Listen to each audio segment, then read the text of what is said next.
Aqueles que puderem curvar as suas frontes para juntos falarmos com Deus. Senhor, neste momento, ó Pai, que o Teu Santo Espírito possa usar, Senhor, a minha mente para falar, Senhor, de cada detalhe que o Senhor já me ensinou. Que eu possa mostrar, Senhor, a necessidade do estudo diligente, ó Pai, dessa preciosa mensagem. Por favor, Jesus, que não seja eu, mas que seja o Senhor. Faça, Senhor, em minha vida o teu querer e o efetuar. Eu entrego, Senhor, a minha vida agora nas tuas mãos, para que tu possas me usar. São estas bênçãos que eu te peço, em nome de Jesus. Amém e amém. Vamos começar, pela graça de Deus. A serva do Senhor, Ellen White, ela diz: o Senhor levantou o irmão Jones e o irmão Wagner para proclamar uma mensagem ao mundo, a fim de preparar um povo para permanecer de pé no dia de Deus. Em 1881, Deus fez essa promessa para Ellen White. Em 1881, nós temos a morte do esposo de Ellen White, Tiago White. E Ellen White, ela estava muito preocupada com o avanço da obra de Deus. Ela estava muito preocupada com o progresso do evangelho, porque o marido dela, ela considerava o marido dela, a obra que o marido dela fez foi uma obra grandiosa. Então, o marido dela na obra era o braço direito de Deus. Era um homem completamente devotado para a obra. Só que, em 1881, Tiago White, esposo de Ellen White, ele morre. Infelizmente, ele desce à sepultura. E ela estava muito desanimada. Só que Deus tinha dado uma promessa para ela, antes mesmo de Tiago White morrer. Deus falou que a obra não ficaria só e que Deus levantaria os seus mensageiros para proclamar uma mensagem ao mundo. Em 1882, nós temos aqui a imagem desse jovem E.J. Wagner. Em 1882, foi quando Wagner estava em uma reunião, logo após um ano da morte de Tiago White. Essa reunião, esse campal, estava acontecendo na cidade de Wednesburg, e o Wagner, ele presenciou todo o seminário que aconteceu na cidade de Wednesburg em 1882. Em 1882, Ellen White estava passando por um grande problema. E ela pensava que ela iria falecer também. Ela pensava que ela não iria resistir o abalo, o baque que ela teve pela morte do seu esposo, Tiago White. Ela não via o progresso da obra sem Tiago White. Só que Deus já tinha dado uma promessa a Ellen White de que o mensageiro deveria dormir. Que mensageiro é esse? Tiago White. E Deus levantaria outros mensageiros para dar avanço à obra de Deus. Tiago White, lá por 1881, ele já estava compreendendo a mensagem da justiça de Cristo de forma profunda. Ele já estava entendendo que Cristo é tudo em todos, que Cristo é a nossa justiça, que Cristo é a nossa santificação, que Cristo é a nossa redenção. E foi uma mensagem que, ao longo do tempo, a igreja não estava entendendo. As pessoas não estavam compreendendo de forma clara a mensagem da justiça de Jesus Cristo. E Tiago White, já no fim da sua vida, ele compartilhava algumas visões da palavra de Deus sobre esse tema para sua esposa, Ellen White. E ela estava muito feliz, porque o que Ellen White recebia em visão e muitas vezes tinha dificuldade de passar, o seu marido estava começando a entender a mensagem. Tanto é que nessa mesma época, o Dr. Kellogg, ele fez um quadro, aonde nesse quadro, ao invés de colocar Cristo como sendo o centro do quadro, ele colocou como centro do quadro a lei. E Tiago White, quando viu esse quadro, Tiago White disse que estava errado, completamente errado. O certo seria colocar Cristo como sendo o centro do quadro. Fizeram essa mudança no quadro e, ao invés da lei, que era tanto propagada pelos adventistas do sétimo dia, foi colocado Cristo como sendo a lei do espírito de vida.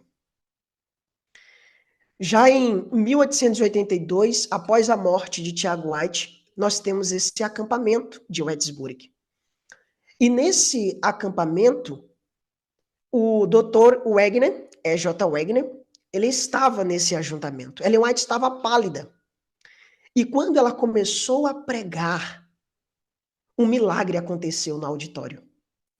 Ellen White estava ela estava com a fisionomia muito baixa. Ellen White estava... Todas as pessoas que olhavam para Ellen White sabiam que ela não iria demorar muito tempo. Mas o Senhor realizou naquele dia um grande milagre. Quando ela começou a pregar, a presença do Senhor caiu sobre ela. E Ellen White foi um milagre visível. Todos puderam ver a mudança da cor de pele de Ellen White. Estava pálida. E a pele dela, na pregação, começaram a mudar. Foi incrível, as pessoas olhavam. E o Dr. Wagner olhou isso também. Ele contemplou isso também. E nesse mesmo acampamento, o Dr. Wagner, ele estava próximo à cabana, que os ajuntamentos eram feitos, né, em grandes tendas. Ele estava próximo a uma tenda dessa, aonde ele pôde ter uma visão de Jesus Cristo pendurado na cruz do Calvário e morto por ele. Ele entendeu que Jesus Cristo, na cruz do Calvário, tinha morrido de forma individual. A frase que muitas vezes nós usamos e não entendemos que ele é o nosso salvador pessoal, ele entendeu de fato de verdade.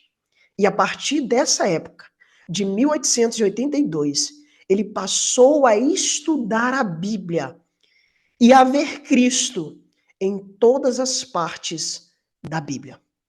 No Antigo Testamento, nos Salmos, em todos os livros, nos profetas, nos Pentateucos, em todos os livros, ele não avançava se ele não pudesse olhar o centro do Evangelho, o poder de Deus, Cristo. Isso já em 1882. Nós temos aqui também o jovem Alonso T. Jones. Alonso T. Jones, ele se converteu um pouco antes que Wagner. Ele se converteu em 1874. Antes dessa data, Alonso T. Jones, ele estava tendo um grande reavivamento espiritual na vida dele. Alonso T. Jones estava buscando muito o Espírito de Deus. Ele estava buscando muito o Espírito Santo. E em Washington, em Walla Walla, em 1874, ele toma uma decisão de se batizar na Igreja Adventista. Só fazendo aqui um adendo, E.J. Wagner, ele já era adventista de berço, tá? Ele já era adventista de berço. Alonso T. Jones, não. Ele fazia parte do serviço militar e Alonso T. Jones, em 1874, ele toma a decisão de fazer parte do povo remanescente de Deus. Isso em 1874, na cidade de Walla, em Worcester, em Walla Walla. Deus levantou esses mensageiros. A partir dessa data, de 1874, A.T. Jones ele começa a estudar Cristo também em todas as partes da Escritura Sagrada. E Cristo era um encanto dos estudos de Jones e de Wegner. Então Deus, ele estava como prometido. O texto diz: o Senhor levantou o irmão Jones e o irmão Wegner. Então o Senhor estava levantando, suscitando estes jovens para darem uma mensagem para o povo remanescente. Deus estava fazendo, antes da Assembleia de 1888, nós iremos entrar em 1888, mas antes disso, Deus já estava movendo o braço, já estava preparando os seus servos como prometido. Ele disse que o mensageiro, Tiago White, ia morrer, mas ele iria levantar outros mensageiros. E Deus, quando ele fala, ele cumpre. Glória a Deus por isso. Já em 1892, 93, após o milagre que ocorreu em 1892 com a serva do Senhor em Whitesburg, Ellen White, ela começa a alertar a igreja de que o Espírito Santo de Deus estava querendo derramar o Espírito de Deus de forma copiosa, o Espírito Santo de forma copiosa. Ela estava fazendo esse alerta desde 1882 de forma mais enfática. Em 1885, um jovem chamado Denius, não é o que veio a ser depois, em 1901, o diretor-geral, Arthur G. Denius, não. É um outro jovem chamado Denius. Ele começou uma série de reavivamentos em alguns acampais, e o Espírito de Deus estava sendo derramado, a mensagem da justiça de Cristo estava trazendo confissões e arrependimentos aonde esse mensageiro estava pregando. Esse mensageiro, Denius, já em 1885. Nós temos essa história dentro do movimento adventista. Porém, Lovejoy e o pai de Wegner, J.H. Wegner, eles barraram a primeira impressão do Espírito de Deus dentro do movimento adventista. Eles barraram aquele reavivamento que estava acontecendo como de êxtase. Não era um reavivamento verdadeiro. Eles atribuíram a obra de Deus a obra para Satanás.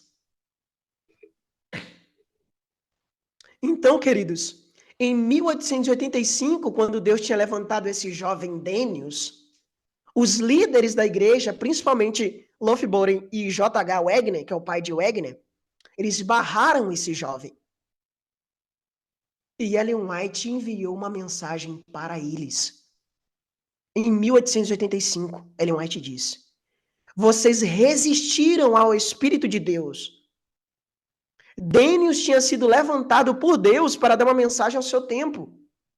Porém, os líderes resistiram de receber essa mensagem. E alegaram que não era uma mensagem vinda de Deus. Ellen White manda uma repreensão para eles e ela diz que ela recebeu algumas cartas e ela ficou muito decepcionada. Porque se eles continuassem desse jeito, quando Deus tensionasse derramar novamente o Espírito Santo de forma copiosa, eles iriam rejeitar novamente. Em 1886, Ellen White tem uma citação que ela diz que muita luz viria da lei e do evangelho. Em 1887, Ellen White deu uma advertência à liderança da igreja que apenas uma forma de piedade não é o suficiente para ser um cristão. Porque durante todos aqueles anos dentro do movimento adventista, eles pregaram tanto a lei que Ellen White fala que por tanto tempo pregarem a lei sem Cristo, eles estavam tão loucos, tão secos, como os montes de Giboa. E em 1888, Deus levantou estes jovens, Jones e Wagner. Só que houve resistência por parte de alguns líderes da igreja. George Butler, Uriah Smith, Morrison e entre outros. Em 1884, houve uma primeira discussão de Wagner com Butler. O Wagner cria que a lei em Gálatas era a lei moral.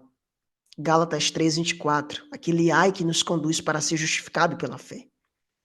Já Butler cria, e os adventistas do sétimo dia criam também, essa foi a crença até 1850 da igreja, como crença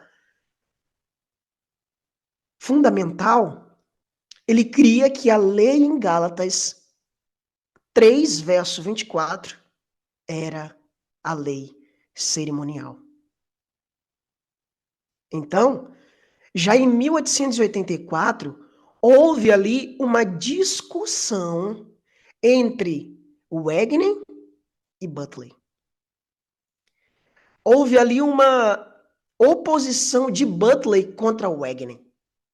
E houve uma oposição de Alonso T. Jones também, com Uriah Smith, sobre a questão dos 10 chifres, dos 10 reinos, na verdade, de Daniel capítulo 2. Nós não iremos entrar em todos esses detalhes, porque senão vai ficar muito extenso, né? O nível da história. Eu quero apresentar para vocês o poder da mensagem. Eu estou trazendo um pouco da história, mas eu quero apresentar o poder que Deus tem nessa mensagem da justiça de Jesus Cristo. Então, em 1884, houve aí essa primeira discussão entre os líderes contra os mensageiros de Deus.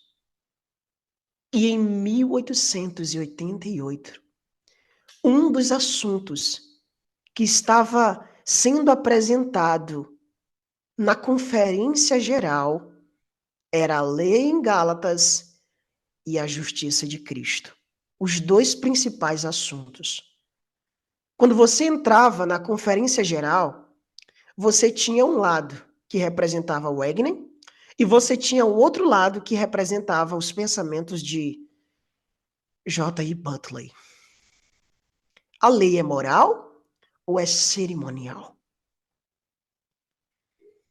E na Assembleia de 1888, Deus deu uma mensagem através desses mensageiros. E quando Ellen White ouviu e viu Wagner pregar na Assembleia, na conferência de 1888, olha o que aconteceu. Ela diz: quando o irmão Wagner apresentou essas ideias, que ideias? Os encantos incomparáveis de Cristo em Minneapolis, foi o primeiro ensinamento claro sobre o assunto vindo de lábios humanos que eu tinha ouvido, com exceção das conversas entre meu marido e eu. E enquanto ele apresentava, cada fibra do meu coração dizia amém. Cada fibra do meu coração dizia amém. Quando Ellen White viu o Wagner pregar aquilo que ela via somente em visões e aquilo que ela conversava em particular com seu esposo, quando ela viu aquele jovem cheio do poder de Deus pregar essa mensagem tão poderosa, ela disse: cada fibra do meu coração dizia amém. nunca ouvir uma mensagem tão clara, um ensinamento tão claro vindo de lábios humanos, como ouvir do irmão Wagner.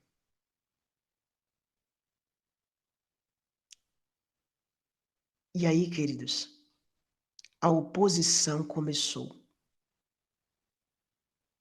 Alguns diziam que Ellen White já não era mais confiável por estarem com Jones Wagner.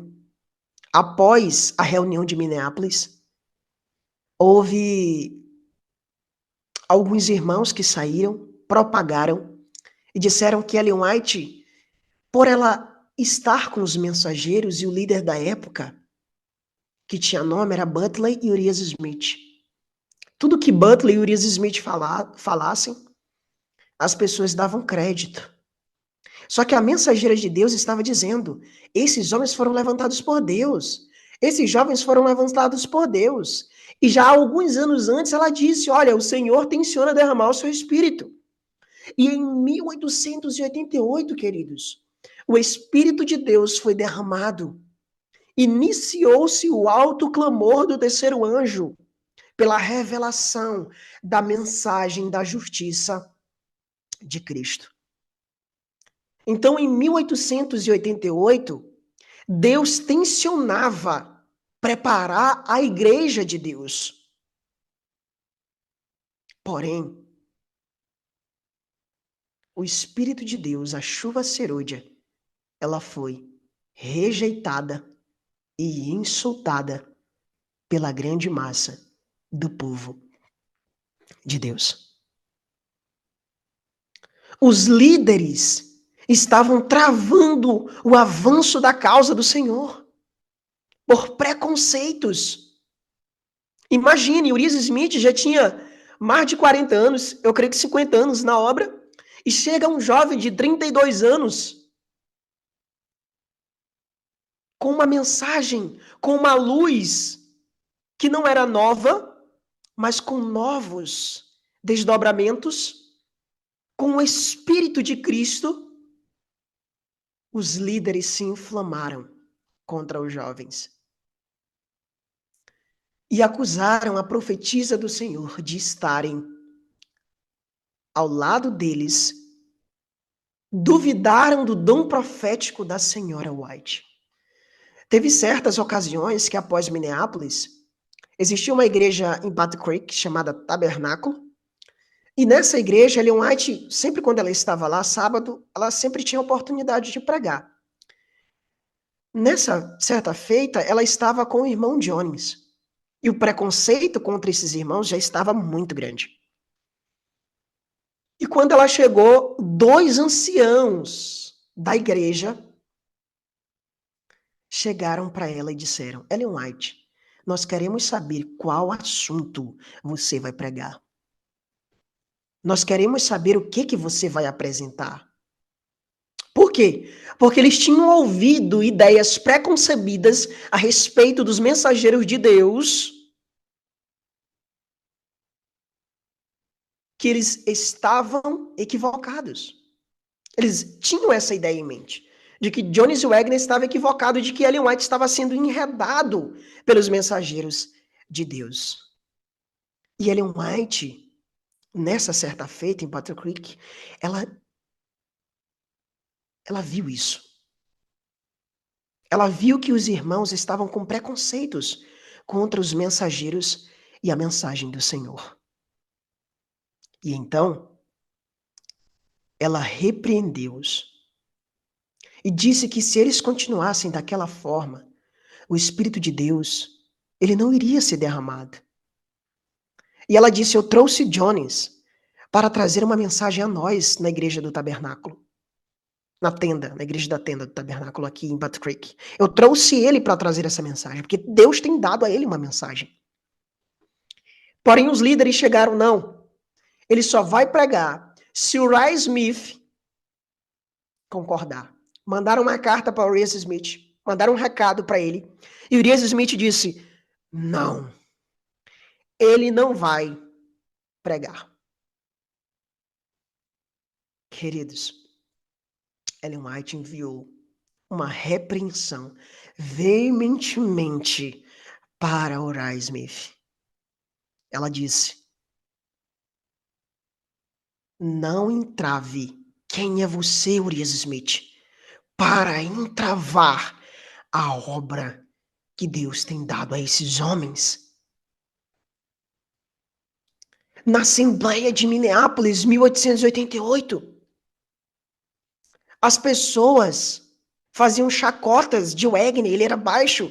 As pessoas faziam chacotas por ele ser baixo. As pessoas faziam chacotas pelo jeito dos mensageiros. Eles criaram um preconceito tão grande que as sementes que foram plantadas até hoje, queridos, elas existem dentro do próprio movimento adventista.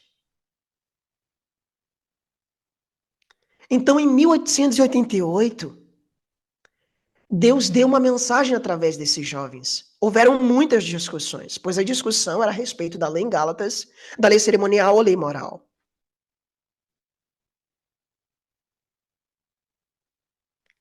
Em 1888,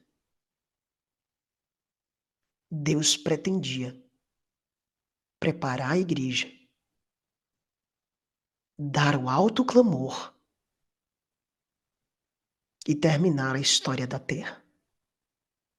Nós não éramos para estar mais aqui. Ellen White fala que 2 anos após a Assembleia, se os jovens Haskell, se não me engano, 1901, ele ouviu um sermão de Ellen White,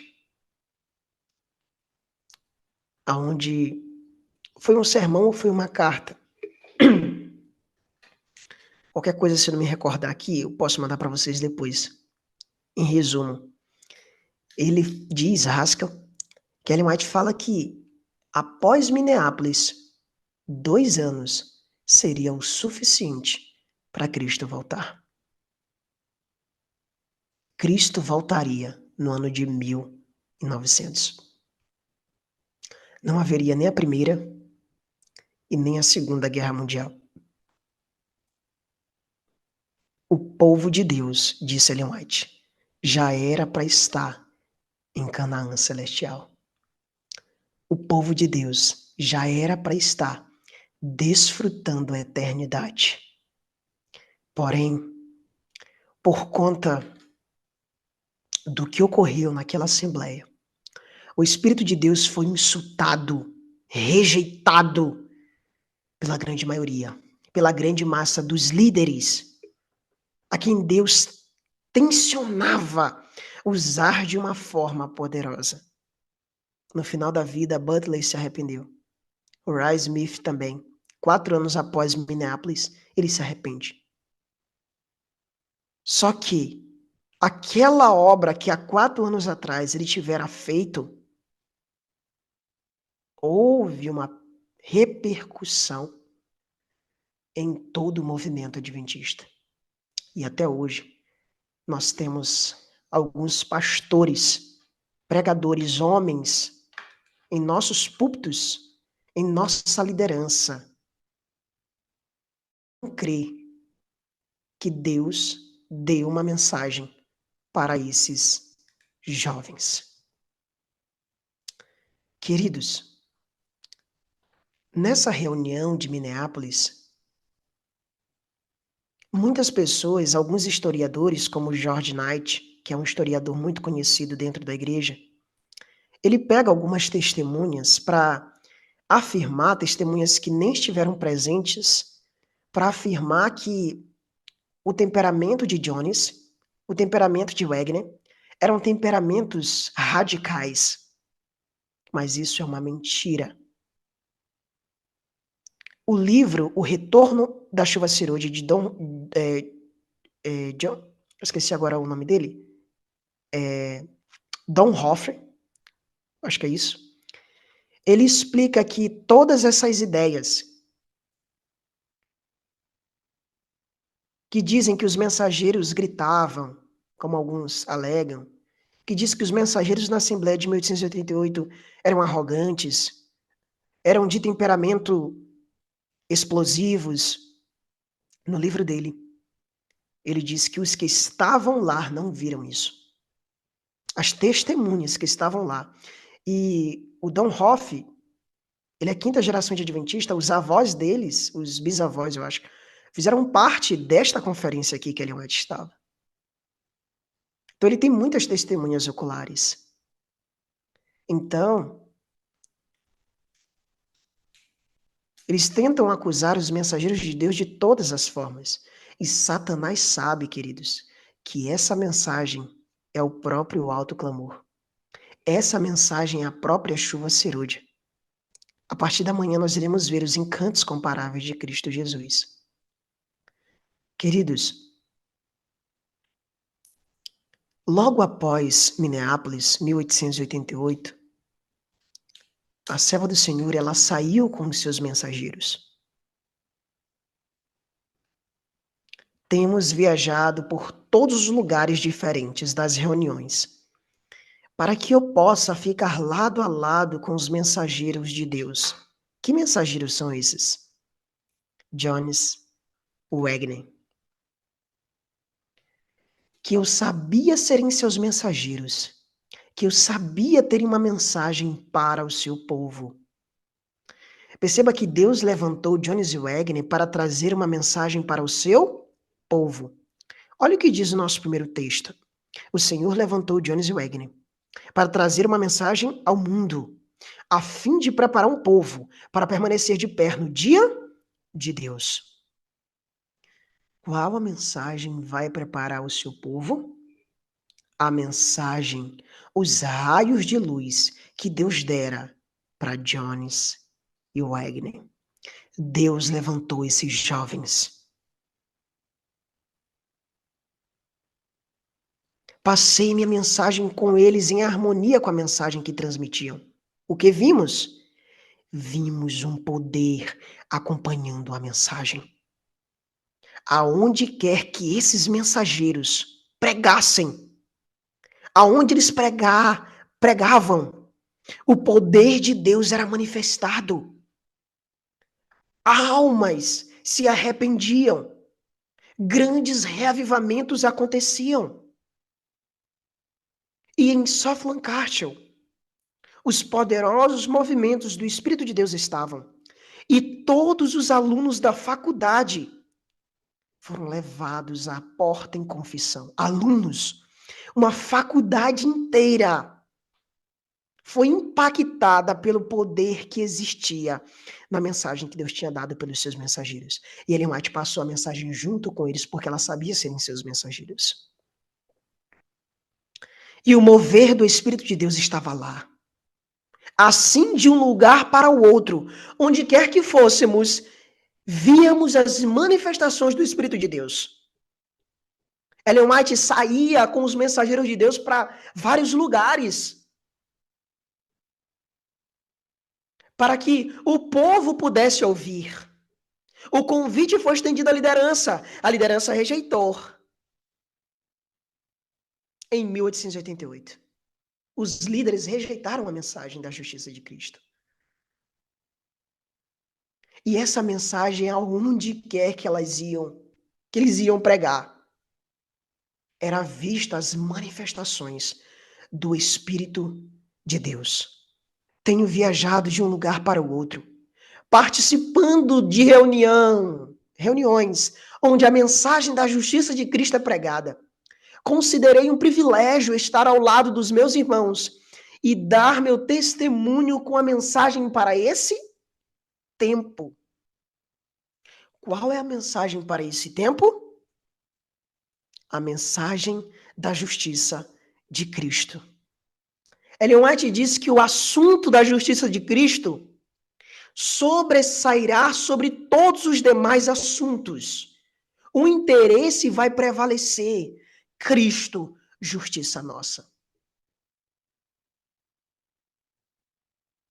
A Bíblia diz, queridos, que tudo que não vem de fé é pecado.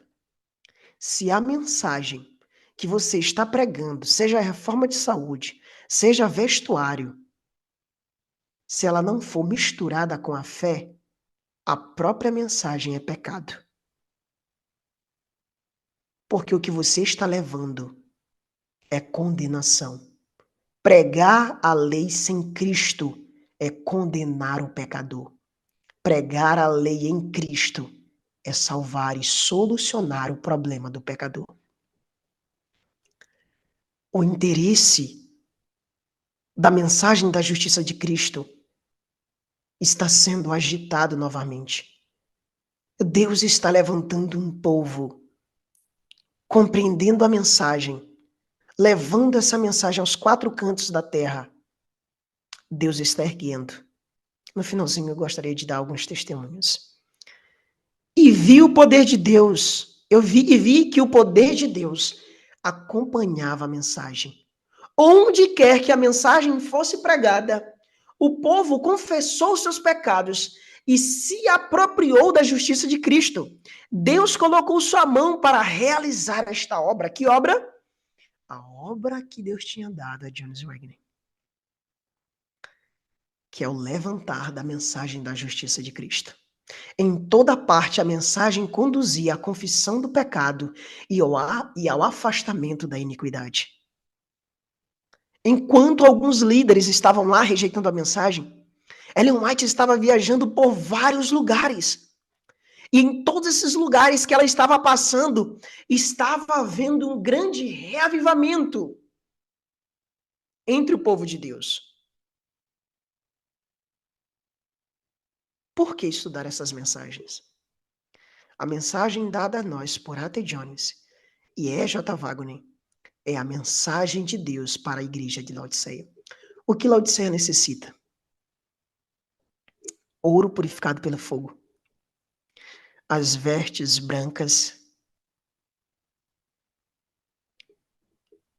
e o colírio. Queridos, quando você estuda os livros dos mensageiros de Deus, quando você estuda as mensagens que Deus dera por intermédio dos seus mensageiros, a Bíblia se torna um livro novo. O espírito de profecia se torna páginas novas. Ultimamente eu tenho lido bastante livros dos mensageiros de Deus. E eu confesso para vocês que eu nunca tinha compreendido a minha fé tão fundamentada na Bíblia como eu tenho compreendido hoje. Queridos, Deus levantou esses homens. Ellen White estava... Certa feita, Ellen White estava no trem e um pastor, as duas primeiras siglas do nome é JS, perdão. Ele perguntou para Ellen White, o que você acha da mensagem de Wagner? Porque algumas pessoas, queridos, abrindo parênteses, algumas pessoas dizem, mas Ellen White fala que ela pregou essa mensagem há 45 anos. De fato. Só que a mensageira do Senhor, ela foi tão humilde em dar essa declaração para esse, eu não sei se era pastor, se era membro da igreja que estava no trem, perguntou para ela, o que você acha da mensagem desse jovem Wagner? Será se Ellen White, será se ele consegue explicar melhor do que você com tantos anos de experiência? Ellen White vai e diz, ele explica melhor do que eu a mensagem da justiça de Cristo. A própria serva do Senhor, a própria mulher que Deus levantou, disse que Wagner explicava melhor do que ela a mensagem da justiça de Jesus. Quando você estuda esses livros dos mensageiros de Deus, você vê que de fato é uma mensagem poderosa. É uma mensagem que te traz libertação. A partir de amanhã eu gostaria de contar para vocês como foi meu encontro com a mensagem e as mudanças que Deus efetuou durante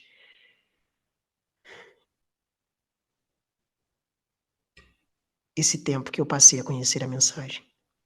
Então, a mensagem dada por A.T. Jones e E.J. Wagner é para nós, irmãos. É para a igreja de Laodiceia. A mensagem de Laodiceia tem soado. Leve esta mensagem em todas as suas fases e proclame para as pessoas onde quer que a providência abra o caminho. A justificação pela fé e a justiça de Cristo são os temas a serem apresentados ao mundo que perece.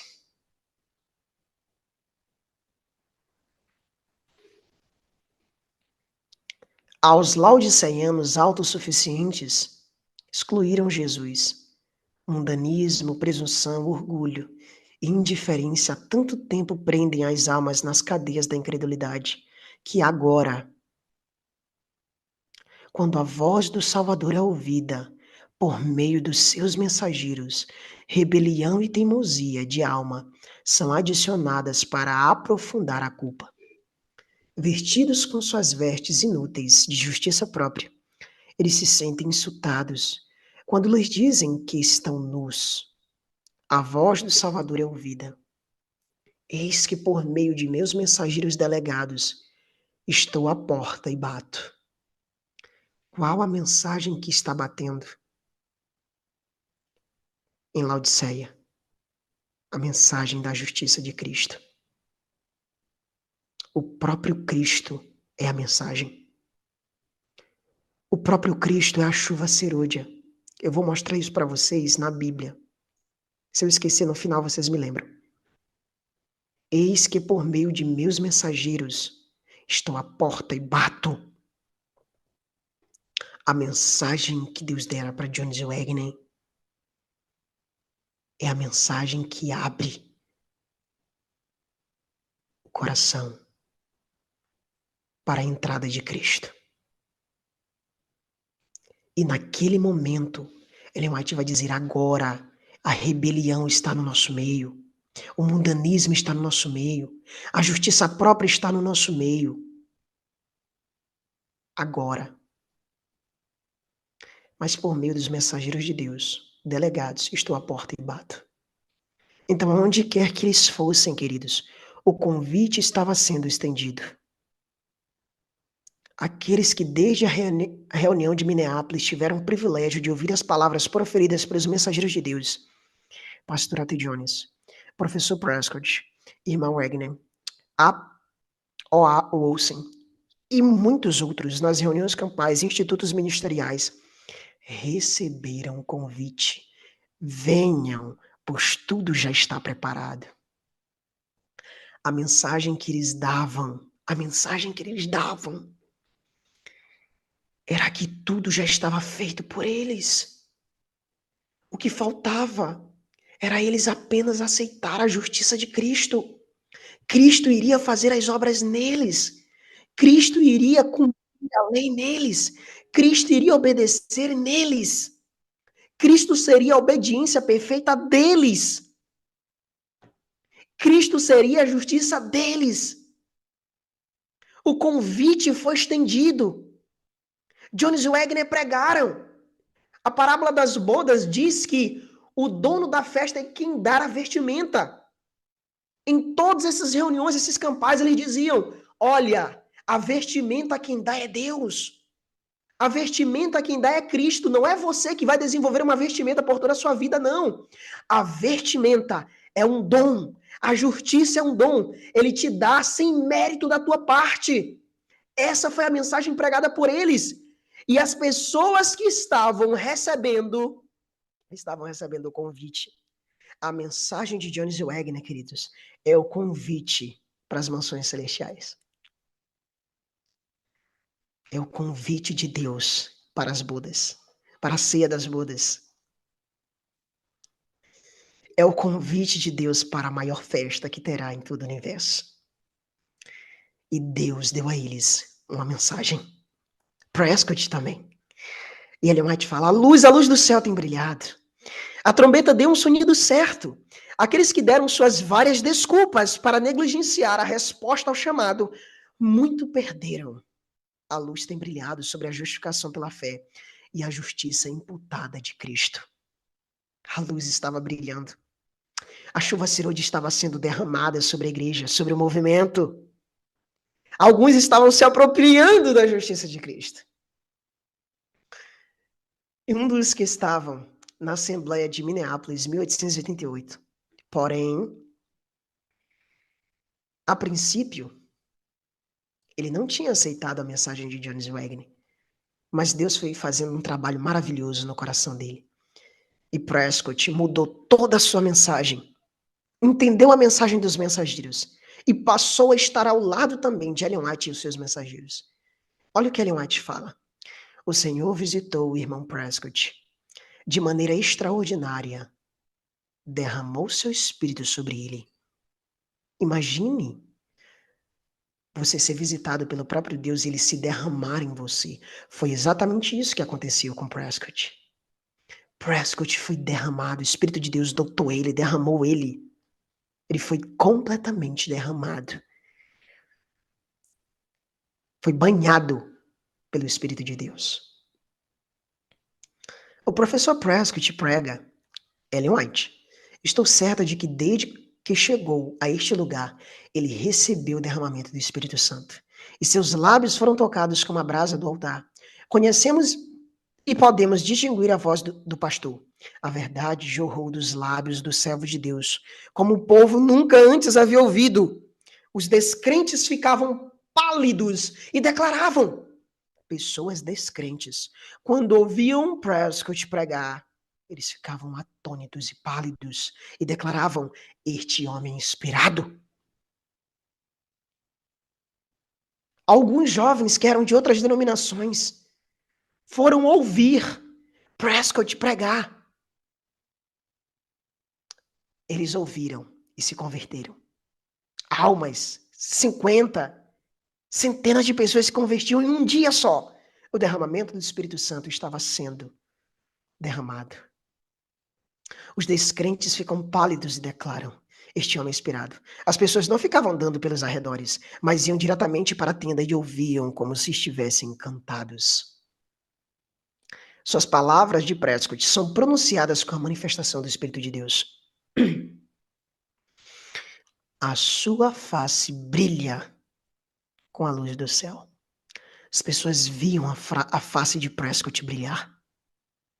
O poder de Deus era tão grande.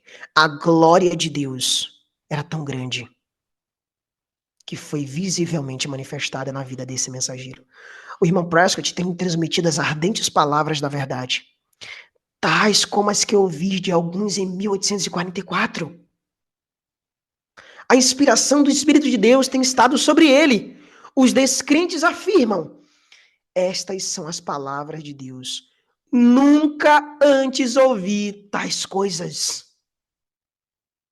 Eu vou adiantar alguns PowerPoints, senão a gente vai passar 2 horas aqui. O irmão Haskell apresenta isto a vocês para que possa apresentá-lo a outros.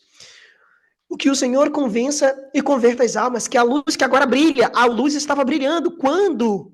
1892. Em 1892 houveram muitos acampais, muitos acampamentos, muitos ajuntamentos, muitas congregações. Queridos, Ellen White manda essa carta para Haskell e diz: olha, a luz está brilhando agora. Eu lhes imploro, não descansem. Manda essa carta ao povo. Eu lhes imploro, não descansem, até que suas almas estejam totalmente iluminadas pelos brilhantes raios da justiça de Cristo. A luz está brilhando agora. Nós temos aqui alguns campais que aconteceram nessa época de 1892. Missouri,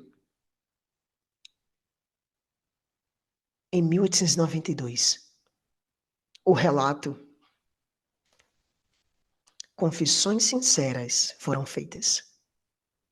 E almas que estavam tentando, como muitos fazem, reivindicar a justificação pela fé, enquanto encobrem o pecado, foram libertadas em Deus, e a voz de louvor foi ouvida de muitos lábios. Ainda assim, nenhuma excitação prevaleceu. Um grande número foi curado de males físicos. Alguns casos muito marcantes dessa natureza ocorreram. John Bailey foi um jovem escritor adventista. Aos 12 anos ele ficou cego. Ele perdeu a visão, os dois globos ocular. E ele tinha lido no Grande Conflito que quando houvesse o alto clamor, iria haver curas. E no Grande Conflito fala. E em 1892 está para o futuro do Grande Conflito. Em 1888 iniciou o alto clamor dentro do movimento adventista. E em 1892 o alto clamor estava a todo vapor. E esse jovem, John Bailey, ele leu no Grande Conflito que Deus iria curar, iria trazer curas físicas. Queridos, por incrível que pareça, ele não tinha mais esses dois globos ocular. Ele se deparou com a história do cego de João capítulo 9. Da mesma forma como Cristo tinha curado aquele jovem, da mesma maneira, da mesma forma, como Deus tinha curado aquele cego, em João capítulo 9, Deus iria fazer a obra na vida dele. Ele começou a orar por aquilo, porque ele sabia que ele estava no tempo do alto clamor. Queridos, os médicos não conseguiram explicar o que aconteceu. Os dois globos ocular, pela mensagem da justiça de Cristo que estava sendo levada, que estava preparando um povo, selando o povo, os dois olhos voltaram. O olho dele cresceu, os dois olhos. Isso está na review. Foi nota da review que os olhos dele, de John Bailey, voltaram. Pelo poder da mensagem e do alto clamor. Milagres sobrenaturais estavam acontecendo. A pregação dos pastores Olsen, A.T. Jones, Prescott e Coughlin e outros não foi feita para agradar aos ouvidos e exaltar a si mesmo, mas para apresentar Jesus Cristo ao povo e proclamar seu evangelho, que é o poder de Deus para a salvação de todo aquele que crer. A reunião de louvor, esse aqui foi em um acampamento, e Kellogg, ele testemunhou, M.E. Kellogg testemunhou deste acampamento em Michigan. A reunião de louvor de despedida realizada no domingo à noite, após o encerramento do culto de pregação, foi diferente de tudo que já vimos antes. O grande pavilhão estava cheio de irmãos e irmãs, e quase todos estavam cheios de louvor a Deus. Os ministros se espalharam pela congregação, e por cerca de 1h30 o discurso foi contínuo, muitos estando de pé, falando ao mesmo tempo. O Espírito de Deus tomava as pessoas, elas ficavam em pé, falando ao mesmo tempo. Foi bom estar lá. E o pastor Lofgren disse que não havia nada parecido desde a reunião de Minneapolis, desde 1844. Em 1844, o Espírito de Deus também foi derramado de forma poderosa. Quem já leu aquele livro, o grande movimento adventista de Lofgren, vai ver. Deus usava as crianças nas praças para pregar a mensagem de Apocalipse 14, 6, 9. As crianças envergonhavam grandes líderes. Deus falava pela boca das crianças. O movimento em 1844 foi muito grande pela mensagem que Deus estava dando ao povo. Pessoas eram curadas em vida e ensino. Nós temos o caso da irmã Francis, que foi curada. A irmã Curtis entrou no quarto da irmã Frances e disse: levanta-te e anda. E aconteceu, assim como os apóstolos curavam. E Lovejoy diz que o que estava acontecendo, ele não via nada parecido desde 1844. O que estava acontecendo naquelas reuniões de 1892. O grande poder do Senhor estava lá em grau mais marcante do que eu já tinha presenciado. Desde a época em que participei das reuniões do evento em 1843, 1844, sentimos verdadeiramente que os tempos do refrigério. Agora imagine, queridos, o tempo que eles estavam vivendo, que eles tanto ansiavam, estavam nos dias deles. E Lovejoy estava vivendo esse tempo também. Eles estavam no tempo do refrigério. Algumas gotas da chuva cerúlea estava caindo. A reunião campal encerrou a noite, 2 de outubro, com culto de louvor, como eu nunca tinha visto antes. Enquanto a voz de agradecimento e louvor subia ao Senhor, onda após onda do seu espírito dava testemunho da aprovação do céu. Assim nosso povo se separou para ir para suas casas. Como essas pessoas iam para as casas? Sabendo que estavam no tempo do refrigério. Elas iam com o coração queimando. Deus estava fazendo uma grande obra, queridos. Deus estava fazendo uma grande obra. Tivemos pequenos aguaceiros da chuva cerúlea, uma pequena amostra do refrigério. A senhora Peebles, pela presença do Senhor, Review 22, 1892. Tivemos algumas gotas da chuva cerúlea, 1892. 1892, certamente tivemos um borrifo da chuva cerúlea. Queridos, em 1892, Ellen White diz: o tempo da prova está prestes a chegar, pois o alto clamor do terceiro anjo já começou na revelação da justiça de Cristo. O alto clamor vai começar ou o alto clamor já começou? Quando o alto clamor começa? O que determina o começo do alto clamor? Vamos abrir um parênteses que eu esqueci de explicar para vocês. Infelizmente, alguns anos após 1897, 1900, 1897, o povo passou, infelizmente. Queridos, eles foram provados por Deus. Infelizmente, eles deixaram de receber a chuva cerúlea. Retrocederam. Infelizmente, os próprios mensageiros de Deus, eles também foram enredados por John Heavy Kellogg. Eles foram enredados ao panteísmo. E Ellen White escreveu várias cartas para eles, para os mensageiros: voltem. Jones, voltem para aqueles seus discursos de 1893. Mas eu creio, queridos, que esses mensageiros de Deus, que Deus levantou, eles voltaram. Eu creio que eles voltaram. Wagner morre em 1916. 1916.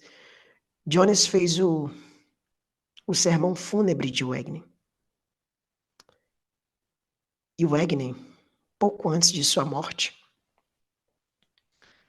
alguns anos antes, ele escreve uma carta para Kellogg sair do panteísmo. Então eu creio que ele saiu também do panteísmo, que ele deu ouvido ao Espírito de Deus. Jones fez o sermão de Wagner, do velório de Wagner. Jones vai morrer posteriormente. Mas esses homens trabalharam muito pela causa de Deus. Eu não dei todos os detalhes, queridos, para o tempo não ficar muito esgotado. Eu queria apenas fazer um transfundo aqui para vocês entenderem a história. O poder da mensagem de 88 para a gente poder iniciar amanhã a mensagem que Deus dera. Voltando. Queridos, o alto clamor do terceiro anjo já começou pela revelação da justiça de Cristo. O detrímetro para começar o alto clamor é a pregação da justiça de Cristo. E Deus tem levantado ministérios para publicar esses livros. Deus tem levantado homens de Deus para dar essa mensagem ao seu tempo. E nós vimos que essa mensagem é a mensagem da justiça de Cristo. É o alto clamor do terceiro anjo. E o alto clamor, ele inicia, ele começa, ele deu uma pausa. Por quê? Por que ele deu uma pausa? Porque as pessoas deixaram de pregar esta mensagem. Mas essa mensagem, ela está tomando forma novamente. Assim como ela foi levantada em 1888 pela revelação da justiça de Cristo, Deus está trazendo agora essa mensagem novamente à tona. E todas as vezes que essa mensagem é levantada, queridos, o alto clamor, aquele tempo que você sempre esperou para o movimento adventista, aquele tempo que nós lemos ali no Eventos Finais, o tempo do alto clamor, ele já está começando pela revelação da justiça de Cristo e está se transformando em um clamor maior. Primeiro, o alto clamor é para dentro do movimento, para dentro de nós. Não é a partir de nós, é para dentro do povo de Deus. Depois, é por de fora. Queridos, o alto clamor do terceiro anjo já começou pela revelação da justiça de Cristo. Este é o começo da luz do anjo cujo encherá a glória com a sua terra, encherá a terra com a sua glória. O anjo de Apocalipse 18. Pois é a obra de todo aquele que a quem a mensagem de advertência chegou, exaltar a Jesus. A review da época de 1692 estava testemunhando que a irmã White, em linguagem inequívoca, disse que o alto clamor já tinha chegado.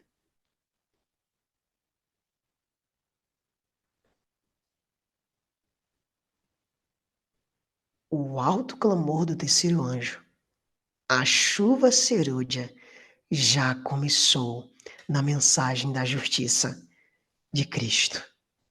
Queridos, a mensagem da justiça de Cristo é o próprio alto clamor. A mensagem da justiça de Cristo é a própria chuva serôdia. A chuva serôdia é a mensagem da justiça de Cristo. Olha o que diz a palavra de Deus, Oséias, capítulo 10, verso 12, diz: semeai para vós em justiça, ceifai segundo a misericórdia, lavrai o campo da lavoura, porque é tempo de buscar ao Senhor, até que venha e chova a justiça sobre vós. Então, queridos, a chuva serôdia é a mensagem da justiça de Cristo. Se vocês crerem, a partir de amanhã nós estaremos estudando a chuva serôdia. E se vocês crerem de fato, a partir de agora, nós, pela mensagem da justiça de Cristo, estamos recebendo a chuva serúdia. Queridos, amanhã nós entraremos mais a fundo nessa mensagem. E a mensagem, nós temos visto, de acordo com a Bíblia, que ela é a própria chuva serôdia. Quando você estuda essa mensagem, você está recebendo a chuva serôdia. A mensagem da justiça de Cristo. Mensagem do terceiro anjo, 1893, página 140. Oséias 10, 12. Queridos, Oséias capítulo 6, verso 2, verso 3, diz assim: depois de 2 dias nos dará a vida, ao terceiro dia nos ressuscitará, e viveremos diante dele. Verso 3. Ao terceiro dia, quem foi que nos ressuscitou? Cristo. Verso 3. Então conheçamos e prossigamos em conhecer ao Senhor. A sua saída como a alva é certa. E ele, Jesus, o Senhor, virá a nós como a chuva serôdia. Cristo é a chuva serôdia. Quando você recebe Cristo, você recebe a chuva serôdia. Quando você recebe Cristo, você está sendo selado. João capítulo 6, verso 27, ou é 28, é 29, diz que o Pai selou Jesus. Quando você recebe Jesus. Quando Cristo é formado em você, você está sendo selado para a eternidade. Precisamos receber a Jesus Cristo, queridos, como nosso Salvador pessoal. Vamos dar continuidade. Assim, a chuva serôdia, o alto clamor, segundo o testemunho, segundo as Escrituras, é o ensino de justiça. Então, o que é a chuva serôdia e o alto clamor? O ensino de justiça, o ensino da mensagem da justificação pela fé, de acordo com a justiça. Também agora, irmãos, quando foi que essa mensagem da justiça de Cristo começou entre nós como um povo?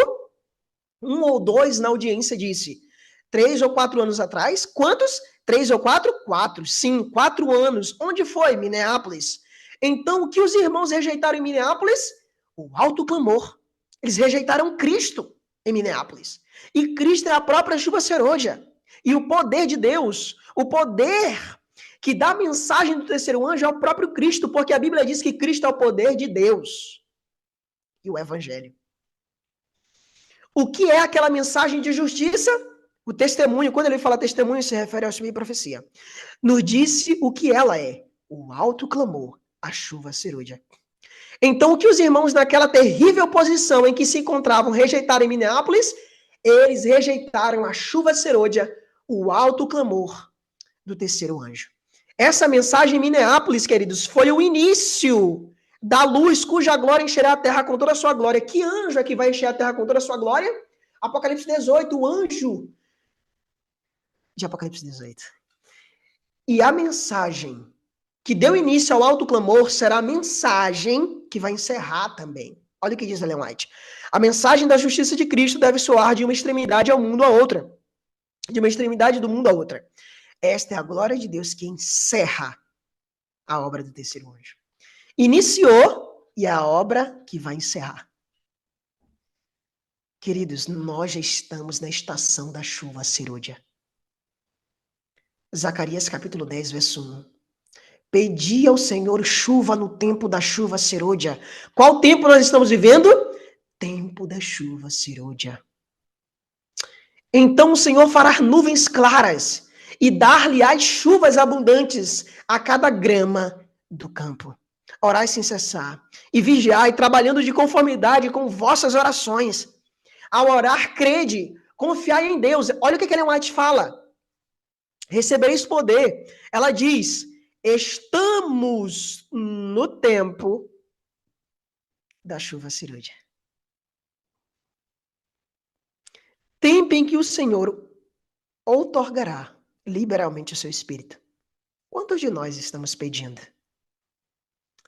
Quantos de nós sabíamos desta verdade? Que nós estamos no tempo da chuva serôdia? Pois é, queridos. A mensagem está sendo levada. A chuva está sendo derramada no povo. Nós já estamos no tempo da chuva serôdia. É o momento, queridos. Assim como em 1843 e 1844, o povo de Deus, eles não dormiam enquanto eles tinham a certeza de que eles não estavam no desagrado de Deus. Quantos de nós vamos dormir à noite perdidos? Quantos de nós não acordamos hoje perdidos?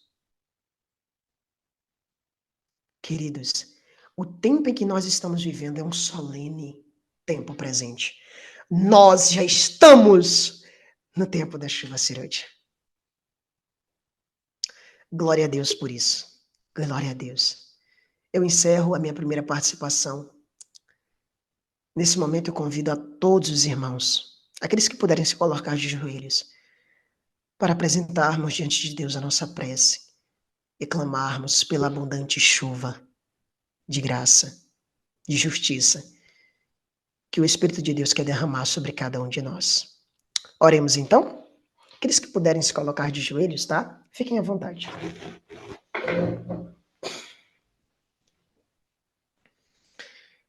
Querido Deus, Pai eterno de amor e de graça, eu te louvo, Senhor,